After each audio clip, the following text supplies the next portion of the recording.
रही है वो किस प्रकार से उतरी है, किस सोच से उतरी है?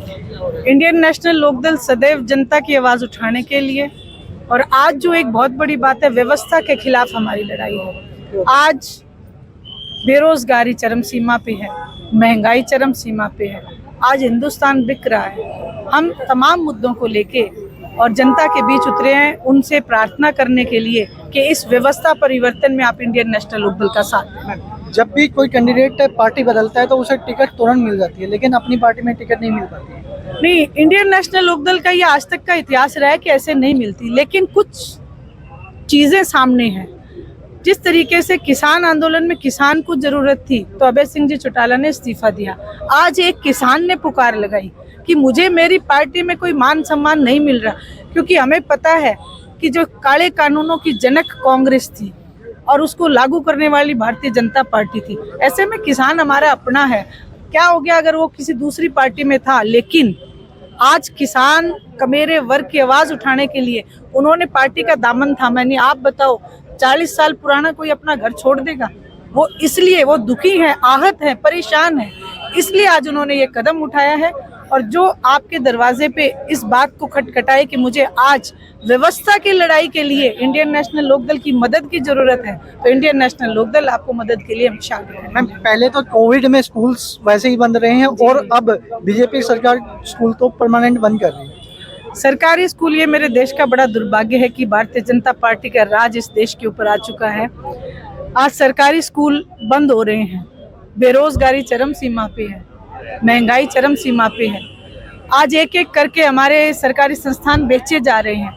आज हमारे जो टीचर्स हैं, अध्यापक वर्ग है, अध्यापक वर्ग भी आएगा, आप देखिएगा धरने पे आप पहुंचे तो मैम कुछ यहाँ पे धरने पे भी बिल्कुल, बैठे हैं। वो इस चीज के लिए, वो भी व्यवस्था के लिए, क्योंकि हमारे गुरु जो अध्यापक है वो हमारे बच्चों के गुरु हैं, हमारे भी गुरु रहे हैं।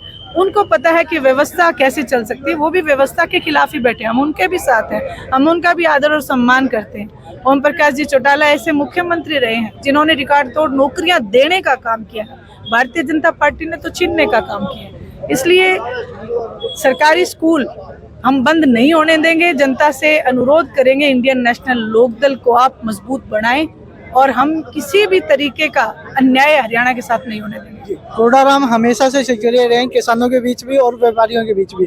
तो इस बार जो किसानों की उन्हें जरूरत है और जो व्यापारियों की जरूरत है वो सपोर्ट करेंगे। बिल्कुल, हमने हमेशा यही बात कही है कि हम व्यवस्था के खिलाफ की लड़ाई लड़ रहे हैं। आदरणीय अभय सिंह जी चौटाला ने विधानसभा में हर समय जनता के मुद्दों को आवाज बनाया है, जनता के मुद्दों को उठाया है। यहाँ तक कि आप देखेंगे जो कांग्रेस पार्टी है उसने आज तक किसी एक मुद्दे के ऊपर भी आवाज उठाने का काम नहीं किया।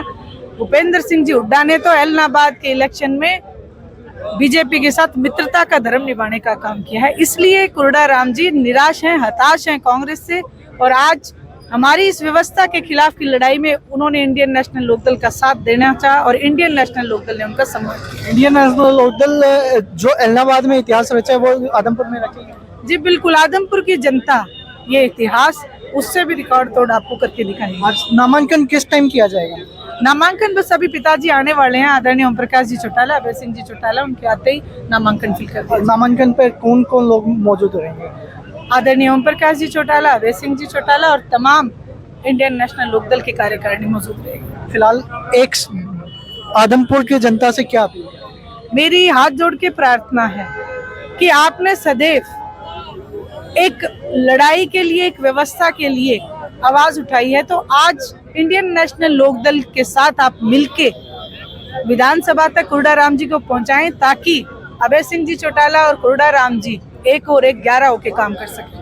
मैम, एक आखिरी सवाल, जो नई पार्टियां आई हैं कुछ तो हरियाणा में और कुछ दावा ठोक रही हैं कि ये गढ़ रहा है, और वहीं अभय चौटाला जी कहते हुए नजर आए हैं कि कुछ जो नई पार्टियां आई हैं उनका तो कुछ भी नहीं है, जो हमेशा से जंग छिड़ी है वो देवीलाल जी के और भजनलाल जी के बीच।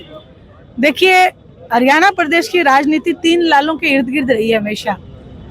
आदरणीय भजनलाल जी, आदरणीय बंसीलाल जी, आदरणीय चौधरी देवीलाल जी। चौधरी बंसीलाल जी को पहले भारतीय जनता पार्टी निगल चुकी है।